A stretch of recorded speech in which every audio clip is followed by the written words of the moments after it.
안녕하십니까. 학교 예감 원클릭 미용사 책 저자 이재월, 성남 EBS 미용학원입니다. 메이크업 출제 기준은 메이크업의 개론, 피부학, 화장품학, 공중위생관리학에서 총 60문제에서 36개나 37개 맞으면 합격하십니다. 메이크업 이론 공부를 하시는 분들은 구독을 눌러서 여러 번 반복하고 문제풀이를 하고 가시는 분들은 모두 합격하실 겁니다. 눈썹 형태에 따른 이미지에 대해서 설명해 드리겠습니다. 각진 눈썹은 사무적이고 딱딱한 이미지가 있죠. 세련미와 지적 이미지도 있고요. 또 아치형 눈썹은 부드럽고 여성적인 이미지예요. 그 다음에 직선인 눈썹은 남성적이고 활동적인 이미지로 나타나죠.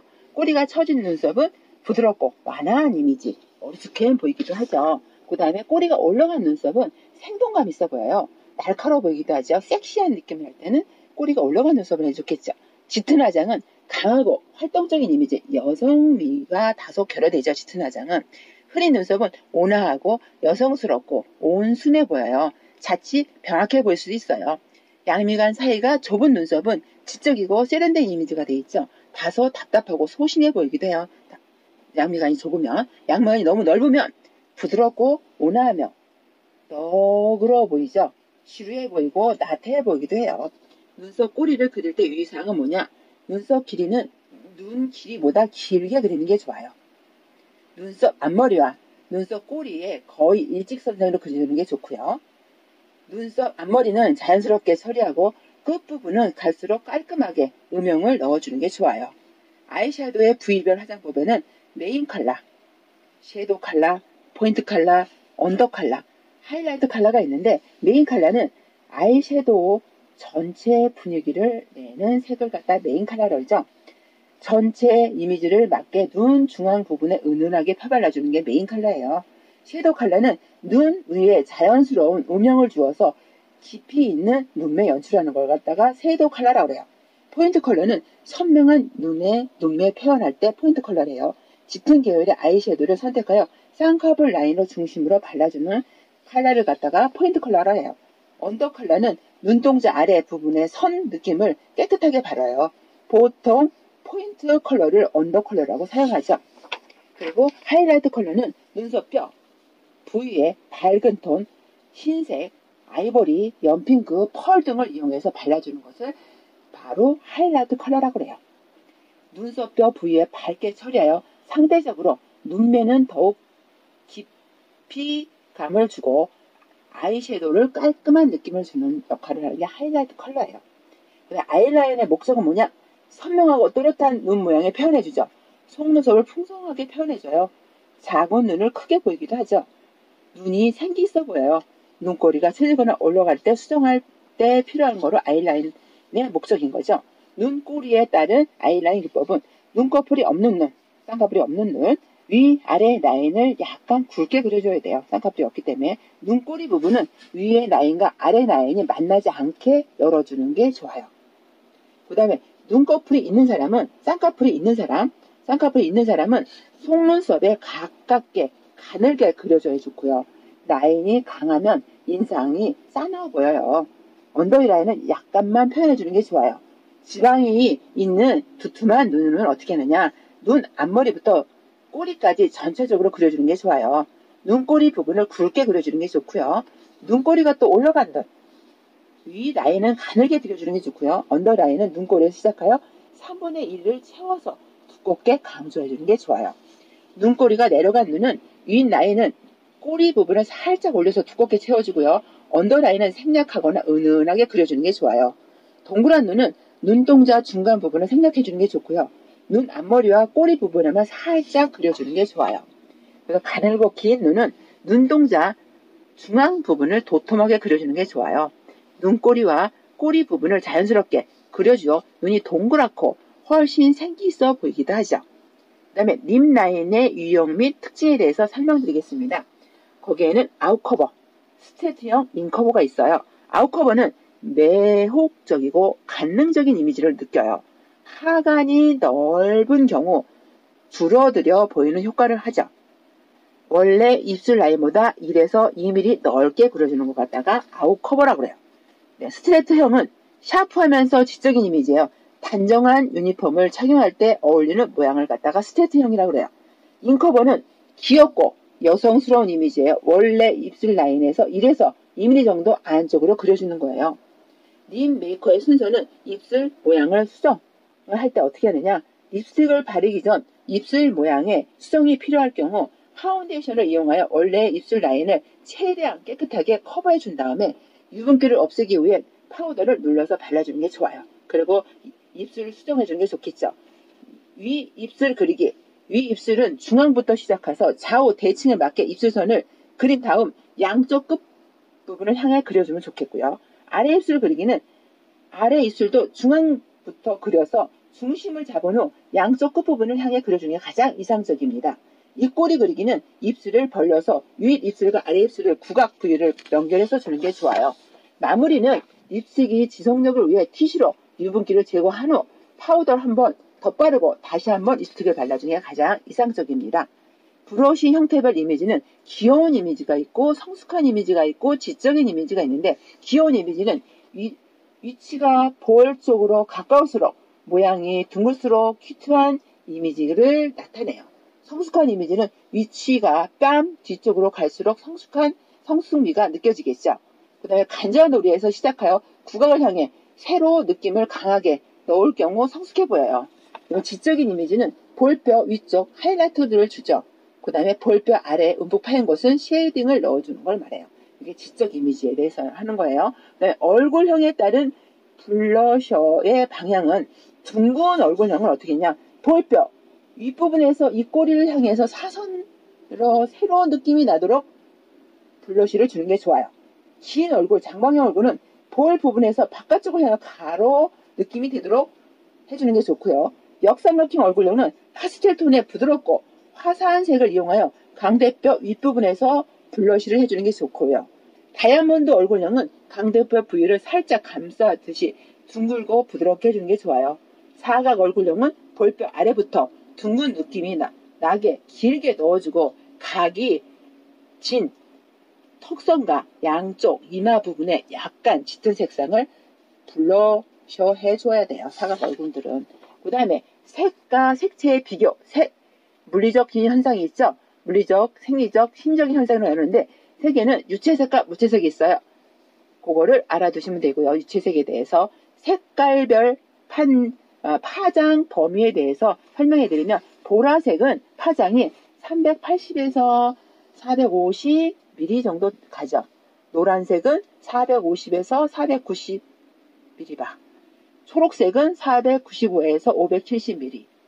그 다음에 노란색은 570에서 590.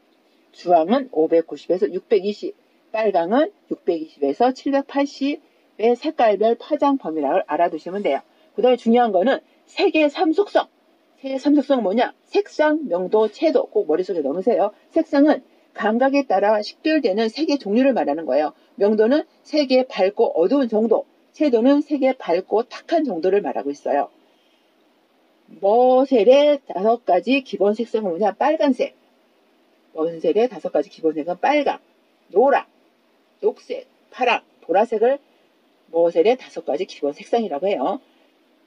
그 다음에 색의 지각 원리. 색의 지각 원리. 푸른 기내 현상은 뭐냐? 주위 밝기의 변화에 따라 물체에 대한 색의 명도가 변화되어 보이는 현상을 갖다가 푸른 기내 현상이라고 그래요. 명수능은 뭐냐? 어두운 곳에서 밝은 곳으로 나오면 눈으로 처음에는 눈이 부시지만 차츰 사물이 보이게 되는 현상을 갖다가 명수능이라고 합니다. 그리고 암수능은 뭐냐? 밝은 곳에서 어두운 곳으로 이동했을 경우 눈이 어두워 익숙해지지 않은 상태를 갖다가 암수능이라고 그래요. 그 다음에 연색성은 동일한 물체색도 조명에 따라 색이 달라져 보이는 현상을 연색성이라고 그래요. 그 다음에 조건등색은 2가지의 물체색이 다르더라도 특수한 조명 아래에서 같은 색으로 느껴지는 현상을 말해요. 컬러 어피어런스는 어떤 색채가 서로 다른 환경, 매체, 주변색, 강원, 조도 등에 하여서 관찰될 때 다르게 보이는 현상을 갖다가 컬러 어피어런스라고 그래요. 향산성은 조명의 강도가 바뀌어도 물체색을 동일하게 지각하는 현상을 갖다가 향상성이라고 하죠. 이런 건 머릿속에 넣어놓으세요. 향상성은 조명의 강도를 바꿔도 물체의 색을 동일하게 지각하는 현상을 갖다가 향상성이라고 해요. 그 다음에 문 스펜서의 색채 조화론은 뭐냐? 색의 3속성에 따라 오메가 공간이라는 색 입체를 만들고 색채 조화의 정도를 정량적으로 설명한 색채 조화론을 말해요. 색채 조화의 기하학적 표현과 면적에 따른 색채 조화론을 주장하고 있죠. 조화란 도대체 뭐냐? 조화라는 것은 배색 관계를 말하는 거예요. 배색 관계가 명쾌하고 색의 조화가 간단히 되는 거. 동등 조화, 유사 조화, 대비 조화로 나눌 수가 있어요. 또 부조화는 뭐냐? 배색 관계에서 색 차이가 생겨 불쾌하게 보이는 걸 갖다가 부조화라고 해요. 제1부 조화, 제2부 노화, 눈부심 이런 걸 말씀드리면 돼요. 미도라는 것이 뭐냐? 미도는 배색의 아름다움을 계산을 통해 수치적으로 표현하는 색을 갖다가 미도라고 해요. 미도는 뭐냐? 질서성의 요소를 말하는 거죠. 복합성의 요소라고도 말하고요. 그 다음에 동일 명도의 배색은 일반적으로 미도가 낮아요. 색상과 채도를 일정하게 하고 명도만 변화시키는 경우 많은 색상을 사용하는 것보다 미도가 높기도 하죠. 먼셀의 색채 조화론은 뭐냐? 균형의 원리의 색채 조화의 기본이에요. 무채색의 평균 명도, 평균의 중심선이 될 때 그 배색이 조화로워요. 중간 채도의 보색을 같은 넓이로 배색하면 조화로워요. 같은 보색을 같은 넓이로 배색하면 조화롭다 그랬어요. 중간 명도의 채도가 다른 반대 색 길이는 그 채도는 좁고 저 채도는 넓게 배색하면 조화롭죠. 채도가 같고 명도가 다른 반대 색 길이는 명도의 단계를 일정하게 조리하면 조화로워요. 명도, 채도가 다른 경우 명도가 일정한 간격으로 변하면 조화롭죠. 이게 바로 먼셀의 색채 조화론이에요. 그 다음에 저드의 조화론 뭐냐? 질서의 원리는 뭐냐? 색채 요소가 규칙적으로 선택된 색들끼리 잘 조화되는 것다가 질서의 원리라고 그래요. 유사성의 원리는 뭐냐?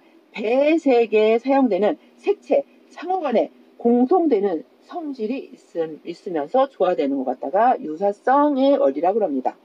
명료성의 원리는 뭐냐? 두색 이상의 배색이 있어서 모호함이 없는 명료한 배색이 조화로울 때 명료성 원리라고 합니다. 색상, 명도의 차가 분명한 배색의 조화를 이루는 것 같다가 비호성, 명료성의 원리라고 하죠. 그 다음에 친밀성의 원리는 관찰자에게 잘 알려져 있어 친근하게 느끼는 색상의 배색을 조화롭게 이루어지는 것 같다가 바로 친밀성 원리예요. 관찰자에게 잘 알려져 있는 친근하게 느껴지는 색상의 배색이 조화를 말하는 거예요. 자연 경관처럼 사람에게 잘 알려져 색이 조화롭죠. 가장 가까운 색끼리의 배색은 보는 사람에게 친근감을 주어 조화를 느끼게 하는 것입니다. 그 다음에 슈브릴의 색채 조화론, 색의 삼속성 개념을 도입한 색상안에 의해서 색의 조화를 유사 조화와 대비 조화로 나누고 정량적 색채 조화론을 하고 있어요. 그럼 유사 조화는 뭐냐? 자연에서 쉽게 찾을 수 있고 온화함이 있지만 매사로 단조로움을 줄 때 유사 조화라고 합니다. 대비 조화는 강력하고 화려함이 있지만 지나칠 경우 난잡함과 혼란을 주는 디자인의 원리를 갖다가 대비 조화라고 합니다. 그 다음에 배색의 조건, 사물의 용도나 기능에 부합할 때 색이 주는 심리적 효과를 고려하죠. 사용자의 특성에 맞춰야 되고요. 환경적 요인을 충분히 고려해야 됩니다. 색채 조화의 공동 원리에는 질서의 원리, 유사의 원리, 명료성의 원리는 비모호성의 원리라고 하죠. 동리의 원리, 친근감의 원리를 말하는 거고요. 대비의 원리로 나눌 수 있다고 알아두시면 되고요. 조명의 종류는 직접 조명, 반직접 조명, 간접 조명, 반간접 조명, 전반 확산 조명으로 나눌 수 있다고 알아두시면 되겠어요. 다음에는 메이크업의 데이타임 메이크업. 데이타임 메이크업은 뭐냐? 낮 화장으로 주로 태양광선 아래에서 보여주는 메이크업이므로 자연스럽고 은은한 느낌의 포인트를 주는 거예요. 너무 짙은 베이스 표현이나 원색적인 포인트 컬러보다는 가볍게 커버된 느낌 피부 표현이나 파스텔 계열의 은은한 포인트 컬러를 선택해 주는 걸 말하고 있어요. 그 다음에 나이트 메이크업의 특징은 화려한 인공 조명 아래에서 보여지는 메이크업이므로 메이크업의 톤이 조명에 의해 다운되어 보일 수 있다는 점을 감안해 시술해 보이면 돼요. 펄이나 강택나는 글로스 제품을 사용하여 화사함과 화려함을 더욱 강조해 주는 게 좋아요. 계절 메이크업에서 봄은 생기 있는 신선함을 연출해 주는 게 좋겠죠. 여름은 시원한 청량감을 연출해 주는 게 좋고요. 가을에는 지적이고 차분한 여성의 연출해 주는 게 좋고, 겨울에는 의상색이 대부분 어두운 계열이므로 피부 표현을 어둡지 않도록 해주는 게 좋아요. 차갑고 건조함으로 충분한 수분을 공급한 후 메이크업을 해주는 게 가장 이상적이에요. 웨딩 메이크업의 테크닉에는 큐티한 이미지, 엘레강스 이미지, 한복 이렇게 있는데, 큐티한 이미지는 깨끗한 피부톤을 최대한 살려서 화사하고 귀여운 신부의 이미지를 표현해주면 돼요. 엘레강스 이미지는 포인트 색상을 여성스럽고 진한 쪽으로 선택하여 전체적인 분위기를 화려하게 표현해주면 되고요. 한복은 의상의 이미지를 최대한 살려서 선을 섬세하게 표현하고 포인트 메이크업 색상 사용을 자제하여 단아하고 우아한 이미지로 표현해주는 게 좋아요. 그 다음에 미디어 메이크업에는 방송, 광고 메이크업, 흑백 메이크업, 사진 및 영상 메이크업이 있는데, 광고 메이크업에는 우선 광고 콘셉트를 잘 파악해서 최대한의 광고 효과를 봐야 되겠죠. 그 다음에 메이크업과 병행할 때는 조명, 카메라, 각도, 전체 이미지 등을 미리 검토한 후 메이크업을 해야 돼요. 흑백 메이크업에는 흑백 사진이나 흑백 방소용이 많이 사용해요. 화려할 필요 없이 무채색 계열이나 음영을 나타낼 수 있는 컬러를 주로 사용해요. 그 다음에 사진 및 영상 메이크업은 방송용 스트레이트 메이크업이나 사진 촬영용 메이크업으로 보통 많이 사용해요. 그 다음에 의상색을 염두에 두고 메이크업을 해야지만이 가장 좋겠죠. 이번 동영상은 메이크업에 대해서 설명했는데, 혹시 궁금한 사항이 있으시면 성남 EBS 미용으로 미용학원으로 연락 주시면 설명해 드리겠습니다. 구독 부탁드립니다. 감사합니다.